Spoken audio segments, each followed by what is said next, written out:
you know, being an entrepreneur, anything you putting your money into, it's not like your 9 to 5. You know, you go to work, you clock in, you go home, and you guaranteed money weekly or bi-weekly. With the entrepreneur thing, you know, it could be a hit or miss. Days and Saturdays, I do a variation of salads. So I had of course, you know, I had the Caribbean jerk chicken salad.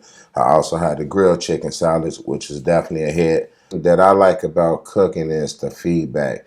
When people just call me, it was like, man, bro, your food was really good. It stands out. Every time I order from you, it would be the consistent taste, you know. And really, the people that ate my food even before I started selling it, really, that's what made me like want to do it. Like, I think I can really make this work.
Oh, I'm sure I won't. Okay. All right. 3, 2, 1. Okay. Hello, ladies and gentlemen. This is Franco Gray once again. If you have been watching, you know, the previous shows, thank you very much. If this is your first time watching this show, welcome. The content, please give it a like, share, you know, subscribe, and if you don't, then that's totally fine. Making food is art on itself. And today with me I have a person that has a restaurant background.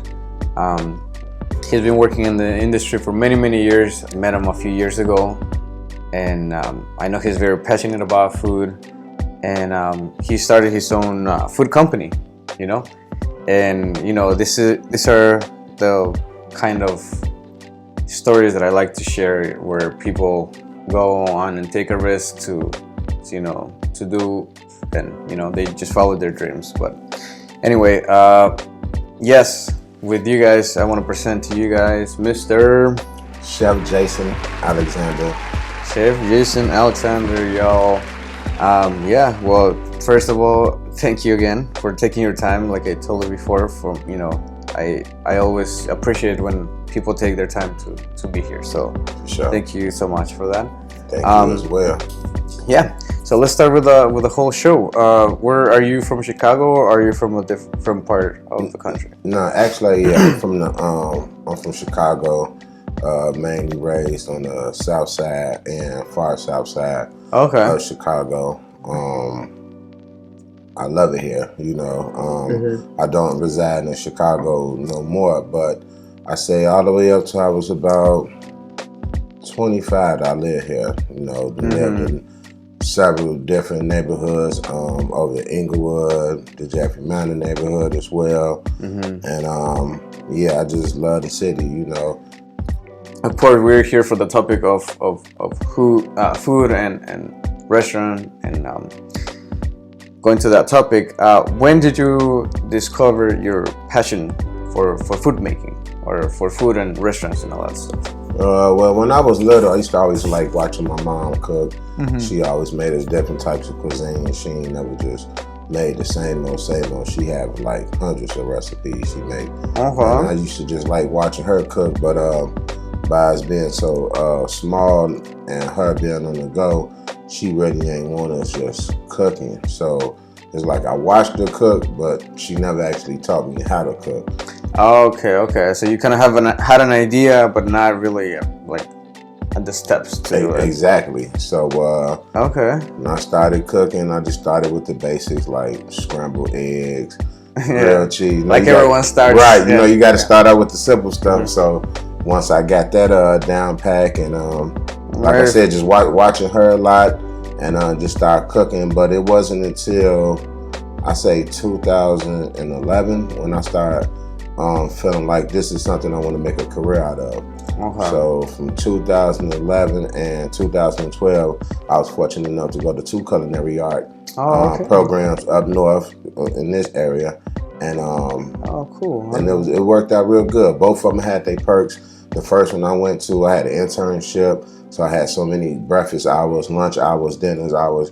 The second one I went to, I was actually I had the pleasure of working with Chef Dan Smith. I believe he owns Hardy Boys somewhere up north. I believe he got another location, but I know that's one of his restaurants. And I had the pleasure of working with him. And it was cool. Like I said, I like both programs. Even once we finished the programs, our caseworkers stayed with us. And actually, that's how I was able to get the job where we worked at together. And and I just continued cooking over the years. And then once I got finished with culinary art school, that's when I had enough courage to like, let me try this catering thing for a while. And I got a couple clients. All my clients I still talk to this day. At any given time, they can call me for birthdays, Super Bowl, any type of events, summertime. Like big events with people, a lot of people. Cool. Well, man, congrats for, first of all, like, getting the guts to, go on and do your own thing, because not everyone really, I mean, it's not an easy thing to just say, I'm gonna get out of here and start something new, But sometimes the situations make you like be better, I guess, So this is a question that I'm always kind of interested to know when people change career. But what did you used to do before, like the cooking? What kind of job was it before that? Well, I did have a lot of different jobs in the restaurant field, but besides that, I didn't work at telemarketing companies. Shit, okay. For a little while, I was a mover. Okay. Worked at places like UPS, Walgreens, like retail stores. So, just from I'm 40 now, but I started working. I was like 15. Shit. So I had jobs at my school, like just a lot of different skills. But once I started working like the fast food jobs and all that. And then it just dawned on me, like, because the fast food jobs, in my opinion, the easiest ones to get. So when I was younger, that's what I used to go to. And even though the pay wasn't all that great, I think when you work at places like McDonald's, the Burger Kings, the Popeyes, you have to really multitask. And that is definitely a great skill to have in the kitchen, because it can be so much going on, yet you still want to keep up. You still want to keep up. You really don't have time to be lazy. These orders coming in. You got all these people that's hungry to eat. You got the servers coming back and forth. So it's just a great thing. To be honest, cooking don't even feel like work to me. I'm so passionate about it. I just like doing it, Sure, man. That's the best way to make a successful business. And that was actually my next question. So where the idea of starting your own business came from? Like, how did you say, I'm just kind of fucking start my own thing? Just I think it really started with like being a little kid, and you be outside with your friends. Yeah, some days you may get some money from your parents, but some days they may just not have it. So that kind of put us in the direction of hustling. We used to go to the grocery stores and help people with their groceries and whatnot, and we'd take our little $5, $10 and buy candy. So even with something as small as that, it gave me like the ambition I need to, like, you know what, it's plenty of ways to get money and do things like that. So I think I felt that at a younger age. Also, Excuse me. also just when I didn't finish regular high school, I went to military school. Oh, you did? Yeah, okay. It's called Lincoln Challenge. I don't know if the program still goes on to this day, but it was pretty much for the kids that was behind in high school and, you know, trying to make their life better. And even though we just received our GED, the one thing I like about when I was at military school was I was there with people from all different areas of Chicago. And the whole thing was south, northwest, like guys that we probably wouldn't even bump into because, you know, everybody's from their neighborhood. And we all had to work together. You know, the drill sergeant is set up just like the military. We wake up 6 in the morning, we fold our bed a certain way, our clothes, we have to sound off and all that. So I'm already an energetic person. So that just gave me the extra push that I really just like needed. Kind of like discipline, right? Yeah, discipline, because you gotta have discipline. It's gonna be so many times when you get frustrated, you just want to stop cooking and all that, but you gotta keep that drive. If you don't have the drive, at some point you're gonna just lose out on just wanting to do it. And you can also get burnt out. Sometimes I actually take a break or two, or okay, this day I'm not cooking, so let me go do something, enjoy myself, you know. To get off like the feel a little bit. Oh, yeah, definitely. And it's necessary. You need to get your head off the workspace for like. Yeah, it is, because I know being in the kitchen is. I mean, I've seen the guys at work, and it's crazy. Yeah, there's a lot of pressure. More like definitely. A lot of pressure. What is your best selling dish that you make from your business? I can honestly say my best selling dish would be my Caribbean jerk chicken salad. It consists of romaine lettuce, also spring mix. You have the purple cabbage. On top of the purple cabbage, you have the pineapple pico de gallo. Sounds good. Yeah, you also have the Caribbean jerk chicken that's laid out real good on there. What did you say? Caribbean, you said? Caribbean jerk chicken. Caribbean jerk so chicken. It's like it's spicy, but it's kind of like sweet as well. It's not just like totally hot. And when you just eat it with everything, it's just so good. Like the perfect combination of sweet and hot.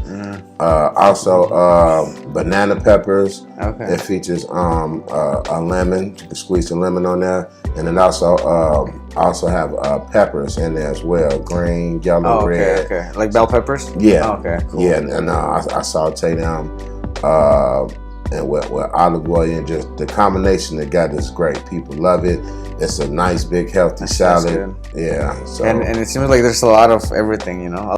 As a business, owner, like how has the road been, pretty much?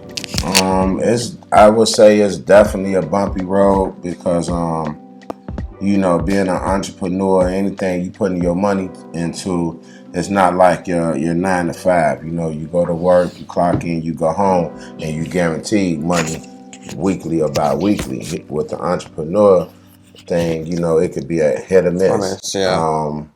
For example, I remember one time I did a pop-up shop, and I had way more food than what I needed, but it was my first pop-up shop ever, and I was like 30-40 minutes late. Like everything that could have went wrong did go wrong, but that was like my biggest failure. But in order to be successful and to do good, you have to fail at first. Yeah. So once that happened, I just regrouped. I was able to do another pop-up shop with this lady I know, and things worked out fine.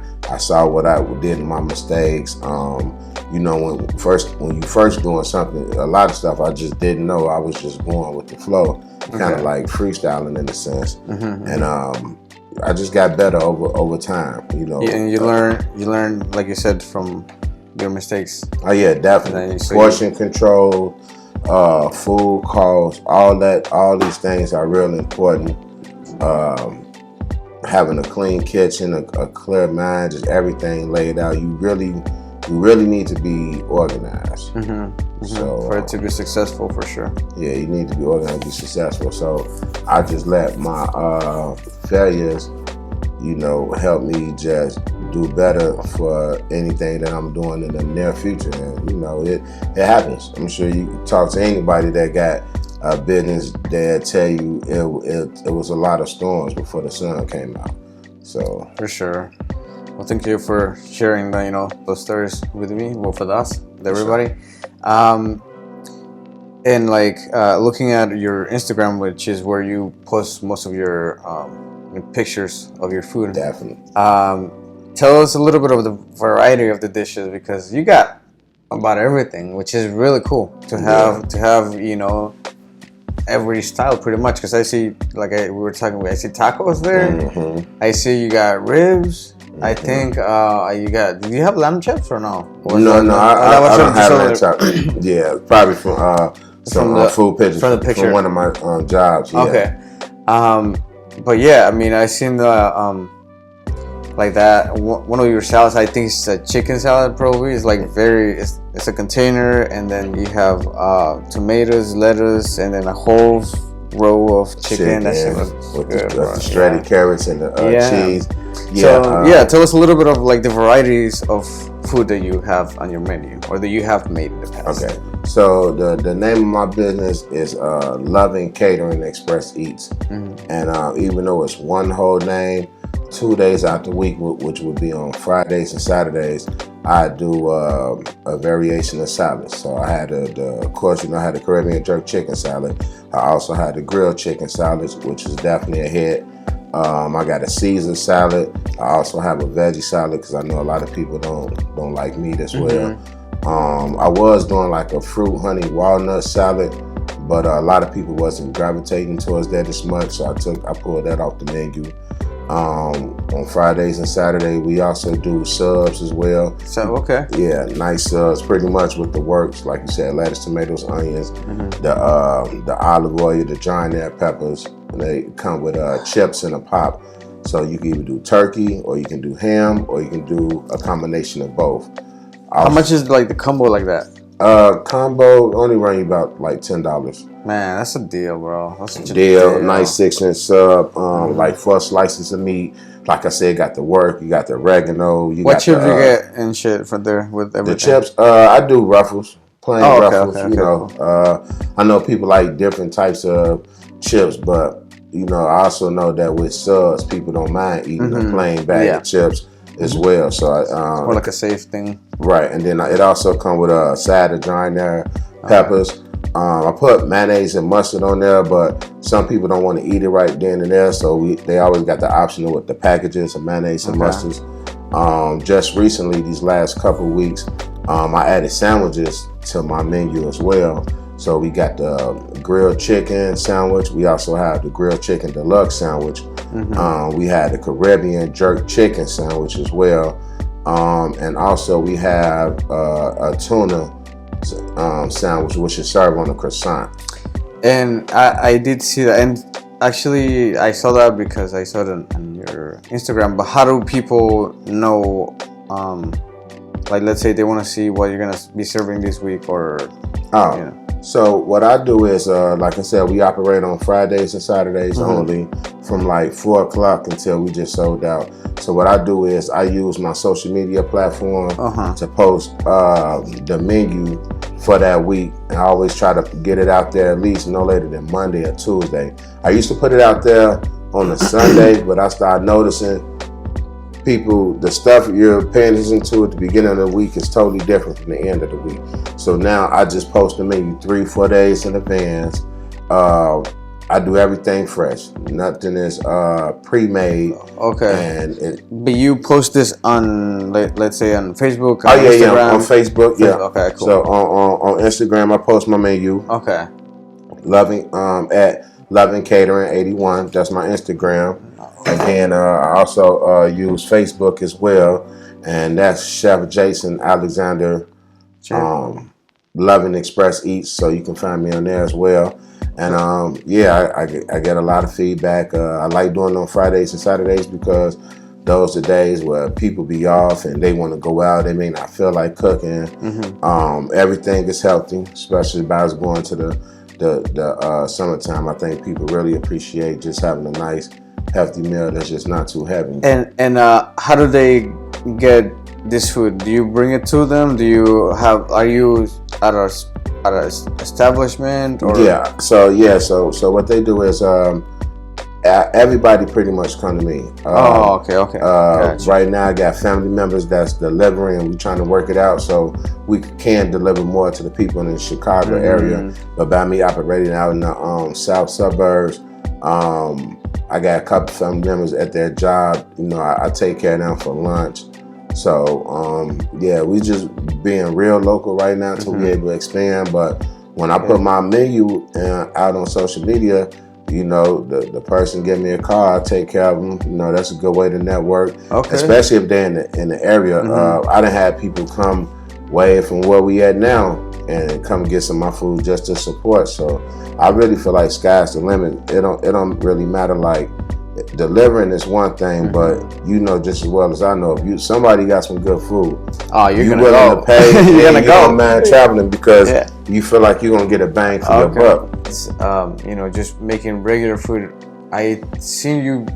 Do you make your own desserts as well, or I think I seen some like desserts put on there or something like that. Yeah. So I don't know if it was brownies or something. Yeah. So I'm not really a baker, but shout out to Christina. Oh, okay.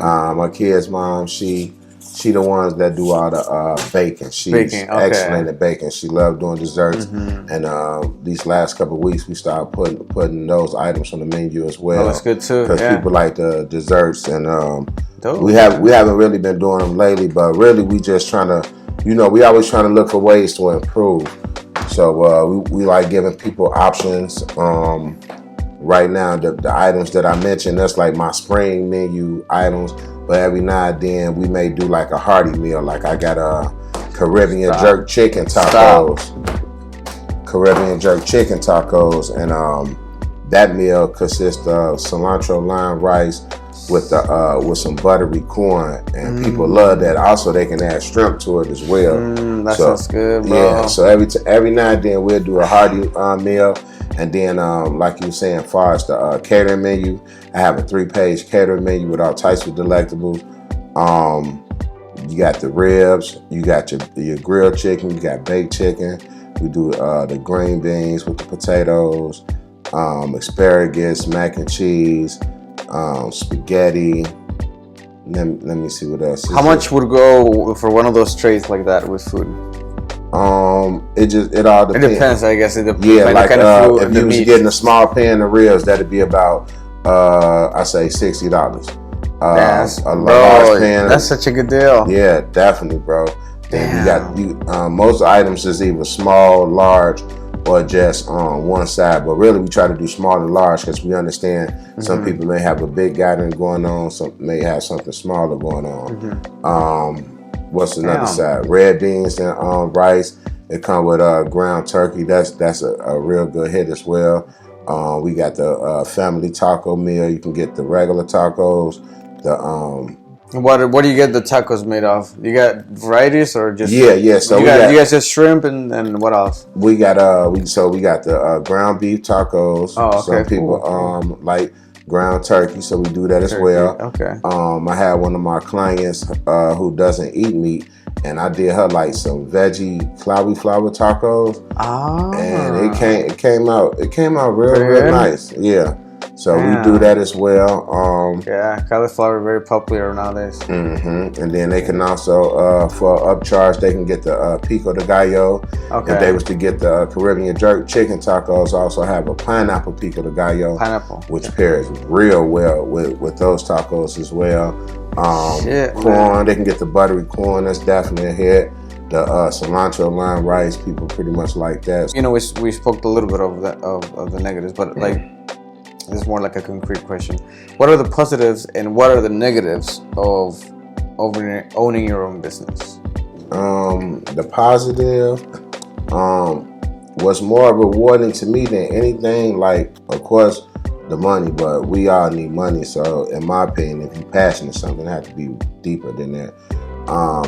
The most rewarding thing that I like about cooking is the feedback. When people just call me, it was like, man, bro, your food was really good. It stands out. Every time I order from you, it would be the consistent taste, you know. And really, the people that ate my food even before I started selling it, really, that's what made me like want to do it. Like, I think I can really make this work. I say that, and the downside about this is you just never know. The business, like the stock market, it can go ups and down. I think that's why places and people that own their own restaurant and food trucks, they always trying to come up with new items on the menu. New ideas. Then you can. I know some people that just got something real basic and they stick with it because it works. So it all depends what work for you. Me, when I was designing my catering menu, I just went with like the 10 top things that I know I can just do to the T. What is your favorite quote? Even whichever kind, inspirational or not, or whatever. If you have any. If you have any. One of my favorite quotes, and I think everybody done heard this one, it'll get greater later. You know, pretty much we gotta live for the day, but we still prepare for the future. And sometimes you just feel yourself like just not having a good day or things just don't go right. It's like you can always try again. So that's how I look at it, because you know, when you give up, you really just don't. You could be giving up right when you get your big break.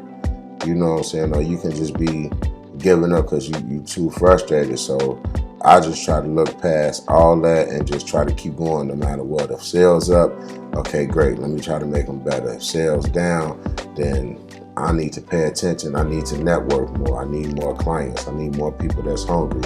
You know what I'm saying? So yeah. Yeah, I mean, you gotta hustle. Like, that's pretty much really what it comes down to. So what would you say to anyone that's want to start like their own business, if they would ask you for like some kind of I say for anybody that want to start their own business, definitely find you know, it's like a supply and demand with almost everything. Okay. So definitely product. I would say definitely go with something you passionate about, because you can be passionate about sales or clothes, but whatever it is, like, just seize the moment. If you like selling clothes, you know, try to find the best material for your clothing line, or maybe this slogan that's just going to attract people. You know, it gotta be attractive, whatever it is. And it gotta be different, you know. Right, and it gotta be something that stand out. Like, we all know that people can get food from anywhere, but I'd rather have people looking like, no, I want this food. You know, like, people be like, you know, I had this sub from over here, but it doesn't taste like yours. You definitely want to put your stamp on it to something. It's like your signature. It's like it's just yours. Nobody else can like copy what you do. Like, you get your own thing. Like, people look your food for sure. And that's dope. Yeah, and everybody got to start somewhere. You know, I know a lot of people that's entrepreneurs.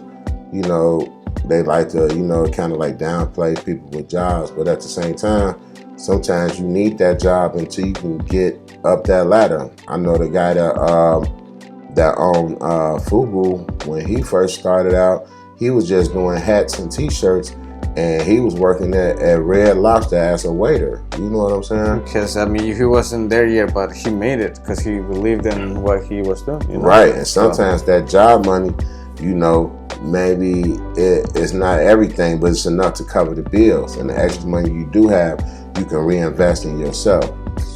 And the other thing is, like, at least you're like, you have some kind of like mental peace when you don't feel like you're attached to someone as much. When you have like some other kind of income, like your own business, you know. Yeah. Then when you don't have, you know, and when you have that, you only have a job or you have a boss, then you're like, you feel like you're tied to that shit, you know. Exactly. But anyway, we're almost finished with this, I just wanted to ask you if there's anything that we left out of the interview that you would like to say. I think you pretty much touched on all the topic. You did a great job with just with the start, the middle, and the end. So I definitely appreciate you for that. Sure. And so what are your handles so people can like look at your your food and stuff? You can check me out on social media on Instagram at Loving Catering 81. You can also check me out on Facebook. That's under Chef Jason Alexander Loving Express Eats. And yeah, cool. You won't be disappointed. When I post my menu, my telephone number is on there. So anybody that have any questions, far as picking up and location wise, and yeah, everything like a first come, first served basis, but we got plenty, so come get it. So come get it. All right, bro. Once again, thank you very much, man. I appreciate you being here. And it's a pleasure. It's always a pleasure you having me in my house. And we're about to have some good ass food. He's about to cook something for us, so stick for that. And thank you. Bye bye. Cool. All right, bro. That shit dope. Yeah. That's just nice, bro. I'm glad you